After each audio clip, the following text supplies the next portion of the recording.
فاصلے سے بیٹھیں, چپک کے نہ بیٹھیں, نہ نہیں, بالکل جیسے نشان لگے ہیں نا, اس سے احتیاط کریں. اس میں یہ کوئی مذاق نہیں ہے. لوگ یہ ایک بات خوب اچھی طرح سمجھ لیں کہ ہمارے ہاں ایک بہت بڑا مسئلہ یہ ہے کہ دیندار حضرات اسباب اور کا بالکل انکار کرتے ہیں. ہر چیز میں سب سے آخر میں آتے ہیں. ہر جگہ پابندی ہو رہی ہے, سب جو ہے نا اس کو پابندی کو قبول کر رہے ہیں. وہ الگ بات ہے کہ سستی کاہلی کی وجہ سے نہ کریں, وہ مان کے ہی نہیں دے رہے ہیں کہ یہ کوئی وبا ہے, کوئی بلا ہے, کوئی مصیبت ہے. ایک ہے نا چڑھتے سورج کا انکار کرنا. پوری دنیا میں لاک ڈاؤن ہو گیا, پوری دنیا میں مسجدوں میں تالے لگ گئے, مگر ان کو کوئی نہیں سمجھا سکتا. وہی ہے کہ سازش ہے, یہودی نے بنا دیا, فلاں نے بنا دیا, فلاں نے ڈمکانا کر دیا. عید پہ بھی جھپیاں پا رہے ہیں, مل رہے ہیں. دیکھ رہے ہیں کہ ایران والوں نے کیا کوتاہی کی تھی, مذہبی اجتماعات ہوئے تھے, کیسی تباہی پھیلی وہاں سے. تو اس لیے شرافت سے بات سمجھ لے انسان تو ٹھیک ہوتا ہے. ایک ہی بات کو بار بار ریپیٹ کرنا. لوگ مجھے کہہ رہے ہیں سرکاری مولوی ہے یہ. مجھے سرکار نے ایک دفعہ بھی نہیں کہا. میں ڈاکٹروں سے جو کچھ سنتا ہوں اس کے مطابق آپ کو گائیڈ کرتا ہوں. سرکار تو خود ڈھیلی پڑی ہوئی ہے اس معاملے میں. ان کو کیا ہے, لوگ مریں جییں, کیا ہوتا ہے, گورنمنٹ کی صحت پہ کیا اثر پڑتا ہے. بہت سے لوگ جو اس بیماری میں مبتلا ہیں, کیسز سامنے اس لیے نہیں آ رہے کہ جو بھی بیمار ہوتا ہے وہ چھپاتا ہے اپنے آپ کو, اس کے رشتہ دار چھپا رہے ہیں. ہمارے حضرت پہ حملہ ہوا, حضرت نے گارڈ رکھے ہوئے تھے حفاظت کے لیے.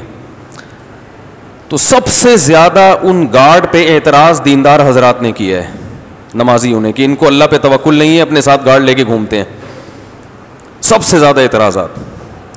پھر جب حملہ ہوا اور حضرت کا ایک پٹھان گارڈ تھا, اس نے جان دی, شہید ہو گیا اور سب کو بچا لیا, ہمیں بھی بچا لیا. ہم مدرسے میں سو رہے تھے, دہشت گرد آئے, فائرنگ کی, ہمارے اوپر سے گولیاں گزر کے گئی ہیں. وہ جو حضرت نے گارڈ رکھا تھا, اللہ نے اس کی برکت سے ہمیں بھی زندگی دی. وہ اپنی جان پہ کھیل کے اس نے حضرت کو بھی بچایا, ہمیں بھی بچایا, مدرسے کے سب طلبہ کو بچایا. تو جب یہ کیس ہوا ہے تو پھر وہی جو نمازی حضرت پہ اعتراض کرتے تھے, انہوں نے کہا کہ اچھا کیا آپ نے گارڈ رکھا. حضرت نے فرمایا ایک کو مروا دیا, اس کے بعد کہہ رہے ہو کہ بولو بھائی اچھا کیا. تو یہ ہمارے جو نمازی لوگ ہیں نا, اللہ کی پناہ ہے, مجھے بہت غصہ آتا ہے ان کی حرکتوں پہ. جو دیندار لوگ ہیں وہ نہیں بات سمجھتے. ایک عام نارمل آدمی کو سمجھائے نا, جس کا مذہب سے رشتہ نہیں ہے, وہ دو اور دو چار کی طرح 2 منٹ میں بات سمجھ جائے گا. لیکن جن کا دین سے رشتہ ہے, ایک ہی بات دلائل سے ریپیٹ کر کے بعض مساجد میں امام حضرات نے عید کے دن باقاعدہ گلے ملنے کی ترغیب دی ہے. بھائی تم کیوں لڑ رہے ہو قوم سے, کیوں, یہ کون سا دین ہے, کون سا مذہب ہے یہ, کیوں لوگوں کی زندگیوں سے کھیل رہے ہو بھائی, یہ کون سا توکل ہے. اس پہ لوگوں نے بڑا فخر کیا, مجھے آ کے بتایا ماشاءاللہ یہ ہوتا ہے ایمان. میں نے کہا ان کو پتہ چل جائے نا, یہ امام صاحب کو, ان کے مقتدی میں ایک کو بھی کرونا ہے, سب سے پہلے یہ آنا چھوڑیں گے, یہاں سے بھاگیں گے. تو اس لیے ایک چیز کو بار بار ریپیٹ کروانا. اپنے بوڑھوں کا خیال کریں, اپنے چھوٹے بچوں کا خیال کریں. اتنے کیسز ہیں ہسپتالوں میں, اتنے کیسز ہیں. پھر یہ جو پروپیگنڈا ہو رہا ہے بہت زیادہ کہ وہ کرونا نہیں تھا, کرونا میں ڈال دیا. وہ ڈاکٹر کیوں ڈالے گا کرونا میں, اس کا دماغ خراب ہے.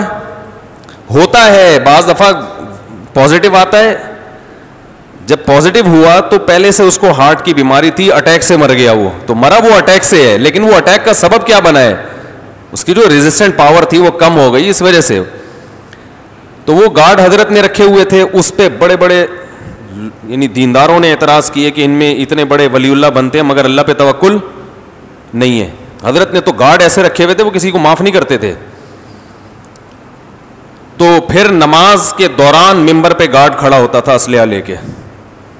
اس پہ بہت سے لوگوں کا ایمان متزلزل ہو گیا کہ یہ اللہ والے سمجھ کے ہم ان کے پاس آتے تھے, اور انہوں نے بندوقیں رکھی ہوئی ہیں, گارڈ رکھے ہوئے ہیں, اور سب لائسنس تھا سب کے پاس. تو اعتراضات شروع کر دیے. جب ایک گارڈ شہید ہوا اور درجنوں طلبہ بچے ہیں تو پھر بعض لوگوں نے کہا کہ اچھا کیا. اور انہی دنوں پھر مولانا یوسف الجھانوی رحمۃ اللہ علیہ شہید ہو گئے. حضرت نے فرمایا, حضرت مولانا یوسف الجھانوی شہید رحمۃ اللہ علیہ کی شہادت پہ حضرت کو اتنا غم تھا, حضرت نے فرمایا یہ دیندار لوگ اپنی دکانوں پہ اتنے موٹے موٹے تالے ڈالتے ہیں, یہاں توکل نہیں کرتے. اور ایک عالم کو گارڈ نہیں دے سکے یہ لوگ. کیا لینے, بڑے آرام سے بندوق رکھ کے ایک بندہ گیا اور گولی مار کے چلا گیا. یہ مذہب کی تعلیمات نہیں ہے. خذوا حذرکم فانفروا ثبات او انفروا جمیعا. قرآن کے الفاظ دیکھو اے ایمان والو, اپنے بچاؤ کی تدبیر کو لازم پکڑو. اور آپ قرآن کے الفاظ دیکھیں کہ اے ایمان والو, جب تم نماز کی حالت میں ہو میدان جنگ میں تو اسلحہ اٹھا کے نماز پڑھو. کیوں؟ ود الذین کفروا لو تغفلون عن اسلحتکم وامتعاتکم. کافر یہ چاہتا ہے کہ تم چند لمحوں کے لیے اپنے اسلحہ سے غافل ہو. فیمیلون علیکم میلۃ واحدہ. اچانک وہ تمہیں حملہ کر دے. صحابہ نماز پڑھ رہے ہیں, اللہ کہہ رہے اسلحے سے غافل نماز کی حالت میں بھی نہیں ہونا. وہ صحابہ کہہ سکتے تھے ہم تو اللہ کی یاد میں مشغول ہیں, بچانے والا کون ہے؟ بولو نا بھائی, کیا ہو گیا؟ صحابہ کہہ سکتے تھے ہم نماز پڑھ رہے ہیں, اللہ کی یاد میں مشغول ہیں, تو نماز تو بچاتی ہے نا. اللہ کی طرف توجہ اور ابھی بھی تلوار پہ نظر, یہ تو ایمان نہ ہوا. نہ نہ نہ, اللہ نے کہا کافر یہی چاہتا ہے کہ تم نماز میں اتنے منہمک ہو جاؤ کہ اسلحے سے غافل ہو جاؤ. تو دونوں چیزیں ساتھ لے کے چلنا ہے, نماز بھی پڑھنی ہے اور اسلحہ بھی رکھنا ہے. حتیٰ کہ میدان جنگ میں نماز کا طریقہ ہی چینج کر دیا کہ جماعت سے نماز پڑھنی ہے, ایک رکعت نبی کے پیچھے پڑھو گے. جب ایک رکعت اگلی رکعت میں نبی کھڑے ہوں تو یہ والا فریق نماز ہی کی حالت میں صف اول میں جا کے کھڑا ہو جائے, دوسرا فریق آئے وہ دوسری رکعت پڑھے. پہلے والے فریق کی نماز نہیں ٹوٹی, سمجھ رہے, حالانکہ وہ چل بھی رہے ہیں, لیکن جنگ میں معاف کر دیا کہ جان بچانا پہلے ہے, نماز کا جو مخصوص طریقہ ہے وہ بولو بھائی بعد میں. غزوہ خندق میں رسول اللہ صلی اللہ علیہ وسلم پر تیروں کی بوچھاڑ تھی, آپ کی 4 نمازیں قضا ہوئی ہیں, اس لیے کہ نماز پڑھتے تو کیا لگتے, تیر لگتے. اب اگر کوئی یہ تقریر کرے وہاں جا کے کہ بھائی نماز تو بچاتی ہے, کوئی بات نہیں, نماز پڑھیں, نبی کی میت میں جماعت سے نماز پڑھیں, بچانے والا کون ہے؟ اللہ ہے. نبی نے تو ایسا نہیں کہا. اور آپ نے بددعا دی کافروں کو کہ اللہ ان کو تباہ کرے, ان کی وجہ سے ہماری نماز ضائع ہو گئی. تو اس لیے بھائی کچھ سینس استعمال کرنی چاہیے. بے وقوفوں والی باتیں ہر وقت ایک ہی موضوع لے کے ہمیں اس لیے بولنا پڑتا ہے کہ ایک ہی چیز کو ریپیٹ کرتے رہتے ہیں بار بار.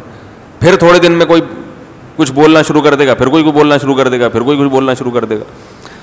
تو کہاں سے کہاں بات چلے گی, موضوع کیا لے کے چلا تھا میں.